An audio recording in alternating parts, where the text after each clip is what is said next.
Hello friends, we are starting exercise 4.3 of lesson number 4.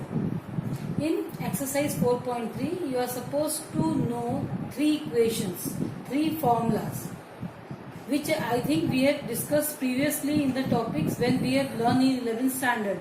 Equation of line, area of triangle, all these when we had learned previously, we had discussed once again, as these are the methods of determinant. The first method is, if 2 points are given to you, x1, y1, x2, y2, and you are supposed to find equation of a line passing through these 2 points. How you will do?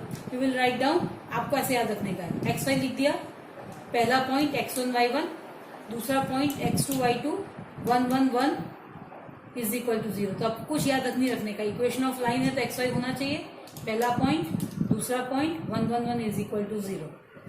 आपको लिखना है is equal to 0. The second formula which you have to learn is area of a triangle. Obviously, when triangle is there, 3 vertices will be there. तो उसका एक point A x1 y1, B x2 y2, C x3 y3. So the area is 1/2 mod D. Why we are applying mod D? Because area again is a physical quantity which cannot be negative. So it should be always positive. इसके लिए हम लिखते हैं 1/2 mod D. Where D is, how you will remember? यहाँ पे आपके पास 3 point हैं. तो फर्स्ट पॉइंट लिखा x1 y1, सेकंड पॉइंट लिखा x2 y2, थर्ड पॉइंट लिखा x3 y3, 1, 1, 1 किया. इज इक्वल टू 0 नहीं लिखा जाता है यहाँ पे, ओनली डिफरेंसेस. तो you have to construct D like this. The third formula which you will be using in this exercise is, if you have to check the collinearity of 3 points. When can you say 3 points are collinear? When they are on the same line. अगर एक ही line में है तो हम collinear है. कैसे check करेंगे? बहुत सारी मेथड है. डिस्टेंस फॉर्मूला है, आपका रेशियो है, डिवाइडिंग रेशियो है, वो सब आप यूज कर सकते हैं. लेकिन जो सबसे इजी और लेस टाइम कंज्यूमिंग है, that is mod of D is equal to 0. 3 point दिए, how you construct mod D? पहला पॉइंट, दूसरा पॉइंट, तीसरा पॉइंट, 1, 1, 1. अगर उसका आंसर 0 आता है तो पॉइंट्स आर कोलिनियर. अगर 0 नहीं आता है तो points are non collinear. Okay, with this 3 formulas we are starting with the exercise. The question number 1 says you have to find the area of the triangle with these 3 vertices. I have taken the third one. Here first, second are similar to this one. That we are starting with third one. So how you will write down? area find करना है आपको. आपने पहला point किया था आपका -2, आपका -2 -3 है, -2 -3 यहाँ पे. सेकेंड पॉइंट क्या है आपका? फर्स्ट पॉइंट लिखा -2 -3, सेकेंड पॉइंट 3 2, थर्ड पॉइंट -1 -8 लिख दिया, 1 1 1. You have to solve this determinant. How you will solve? We will find, used to find magnitude find करते थे ना, एक वैसे ही. तो what is the method? Take up the first row. First row कैसे आती है आपकी? -2 -3 और 1. पहले वाले के आगे प्लस, दूसरे वाले के आगे माइनस, तीसरे वाले के आगे plus. Hide the first one. जब आपको फर्स्ट के नीचे लिखना है तो फर्स्ट को छुपा दो. क्या दिख रहा है आपको? 2 1 -1 8, 2 1 -1 8. सेकंड के नीचे लिखना है, सेकंड छुपा दो. क्या दिख रहा है? 3 1 -1 1, 3 1 -1 1. थर्ड के नीचे लिखना है, थर्ड छुपा दो, 3 2 -1 -8. You know how to solve this. How we use to solve? Principal diagonal. तो आपने -2 ऐसे कैसे लिखा? Principal diagonal like this. 2 1 2 minus, इन दोनों का मल्टीप्लीकेशन -8, माइनस माइनस प्लस 3 हो गया आपका. Again principal diagonal, 3 1 3 minus. Question में ही है आपका, यहाँ पे माइनस आता है फॉर्मूले के हिसाब से.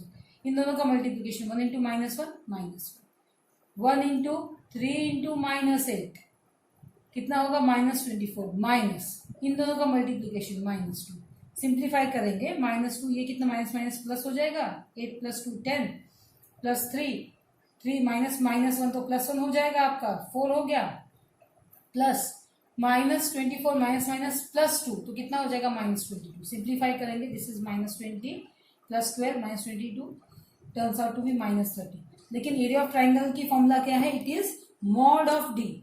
Mod of D means negative का पॉजिटिव करने का है. जब हम मॉड लगाएंगे तो नेगेटिव का क्या हो गया? पॉजिटिव. एरिया की फॉर्मूला 1/2 मॉड डी. तो 1/2 × 30 तो 15 स्क्वायर यूनिट आपका आंसर आ गया. Let us go to question number 3. Here you have to find K when area is given. आपको 3 पॉइंट्स दिए हुए हैं, उसमें एरिया भी दिया हुआ है. The area is 4, so you have to find K. अब एरिया की फॉर्मूला क्या है, 1/2 मॉड डी। मॉड डी में कैसा करते हैं, फर्स्ट पॉइंट क्या है आपका K0, तो आपने लिखा है यहाँ पे K0। सेकेंड पॉइंट क्या है 40, लिखा 40। थर्ड पॉइंट 02, लिखा 02। 1/2 मॉड डी 1 लगाना है, इज इक्वल टू दिया हुआ एरिया इज इक्वल टू 4। हम क्या करेंगे, सॉल्व करेंगे। 1/2 का ये 2 इधर गया तो 4 का 8 हो गया। K इंटू, जब आपको लिखने का है तो K और K के नीचे छुपा दिया, क्या दिखा आपको 0 1 2 1, तो 0 1 2 1 लिख दिया। 0 इंटू लिखने की जरूरत ही नहीं है इसलिए लिखा नहीं है यहाँ पे। एंड 1 है तो 1 छुपा दिया, क्या दिख रहा है 4002 is equal to 8। But remember we are in 1/2 mod D, हमेशा ऐसा बोलने का है 1/2 मॉड डी, तो we are putting the sign of mod. Solve करेंगे के 0 इंटू 2 1 ज़ा 2, तो 0 माइनस 2 हो गया 1, 4 2 ज़ा 8 minus 0, so it is -2k plus 8 is equal to 8। But this was inside the mod.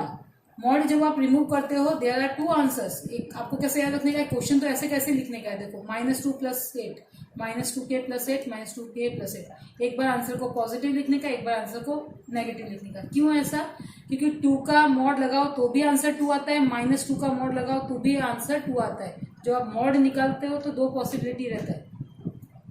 -2k here it is cancels, so it is 0, so k is equal to 0. When here plus 8 goes on this side, it will become -8. -2k is equal to -16, therefore k is equal to 8. Now let us take up question number 4, where you have to find equation of line passing through these 2 points.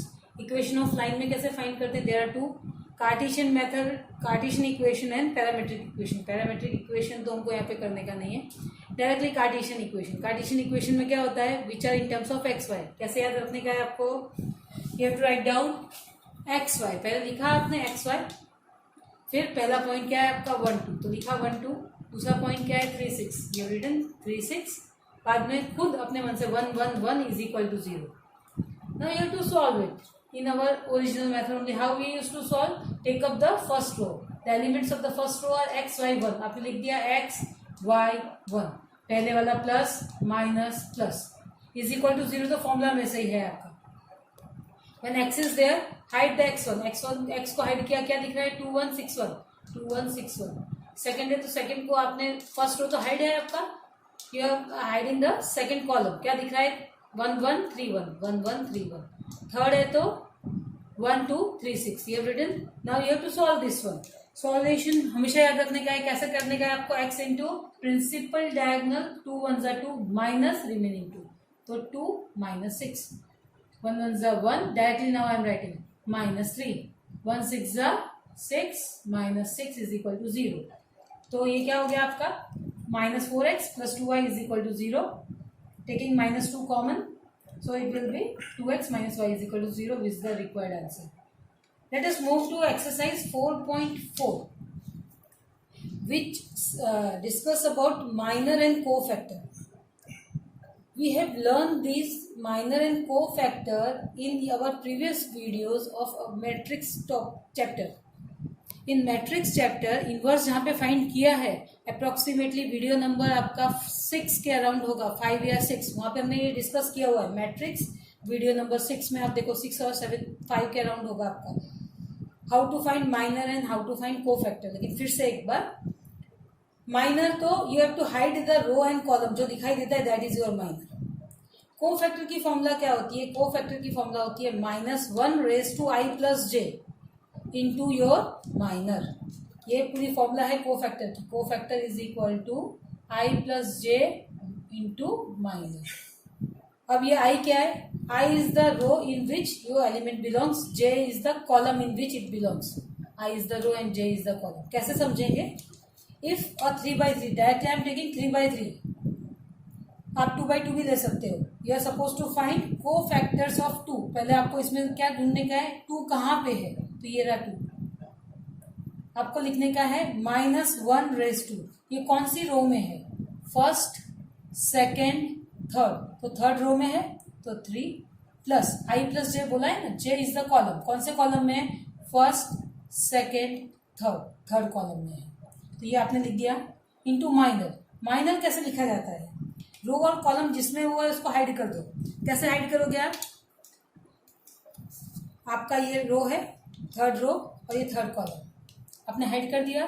क्या दिख रहा है? 1035। जो आपको दिखेगा वो यहाँ पे लिखने का है, तो इट इज 1035। अब ये क्या हो जाएगा? -1 रेस टू, उसको ऐड करेंगे, 3 + 3 इज 6। इसको तो सॉल्व करना आता है। 1 5 = 5, -3 0 = 0, -1 रेस टू, अगर इवन नंबर होता है, इवन नंबर कौन कौन से होते हैं? 2 4 6 8, इस तरह से यूनिट डिजिट में अगर इवन नंबर है, द आंसर इज +1। इसका आंसर क्या होता है? +1। और -1 रेस टू ऑड नंबर है, जैसे 1 3 5 7 9, तो आंसर क्या होगा? -1 ही रहता है। यहाँ पे क्या हो जाएगा? -1 टर्न्स आउट टू बी +1, तो ये प्लस हो गया आपका। और 5 - 0 कितना होता है? 5। तो इसका आंसर क्या आया आपका? 5। क्या 5 है? 2 का को फैक्टर 5 है। उसी तरीके से अगर आपको पूछा है कि फाइंड द को फैक्टर ऑफ 5, सेम क्वेश्चन में पूरे में देखो 9 एलिमेंट है, 9 को फैक्टर मिलेंगे, हर एक एलिमेंट का अलग अलग को फैक्टर होता है। सो द को फैक्टर ऑफ 5, पहले आपको ढूंढना पड़ेगा कि 5 कहाँ पे है। यहाँ पे आ जाओ, 5 कहाँ पे है आपका? कौन सी रो में? फर्स्ट सेकंड, तो -1 रेस टू सेकंड रो में। कौन से कॉलम में है? फर्स्ट सेकंड कॉलम में। -1 रेस टू 2 कर दिया, फिर उसकी साइन हो गई। और फिर आप क्या करोगे? जिस रो में है उसको छुपा दो, जिस कॉलम में उसको छुपा दो, जो दिख रहा है उसको लिखने का। क्या दिख रहा है? 1402, तो 1402 आपने लिख दिया। सॉल्व करेंगे, फिर यहाँ पे फिर से इवन नंबर आया, तो आंसर क्या हो जाएगा? प्लस हो जाएगा। 2 - 0 इज 2 आंसर आ गया। उसी तरह से सेम क्वेश्चन, फाइंड द को फैक्टर ऑफ -1। -1 का को फैक्टर फाइंड करने का आपको। -1 कहाँ पे? ये रहा -1। कौन सी रो में? सेकंड रो में, थर्ड कॉलम, तो second row plus third column छुपा देंगे। -1 जिस रो कॉलम में है, क्या दिख रहा है? 1001, 1001। सॉल्व करेंगे तो आ जाएगा। आप देखो ये प्लस और माइनस का जो साइन है, दिस इज द फॉर्मूला। और 3/3 में how you can remember? Plus minus plus minus plus minus, इस तरह से ऑल्टरनेट साइन आते ही रहते हैं। 5 कहाँ पे आया था? यहाँ पे। अगर हम अपनी मेथड से करें तो plus minus plus minus plus plus आएगा। देखो यहाँ पे प्लस हो गया वो। अगर आपको फॉर्मूला याद रहती तो वेल एंड गुड, नहीं तो प्लस माइनस वाला ऑल्टरनेट मेथड याद रखोगे तो भी आंसर आएगा। Please feel free to give your suggestions and your recommendations. यार कोई वीडियो आपको ज़्यादा अच्छा लगता है, वो दोबारा देखना है, ज़्यादा एलोबरेट वे में देखना है, please you can feel free to give me the message in the comment box.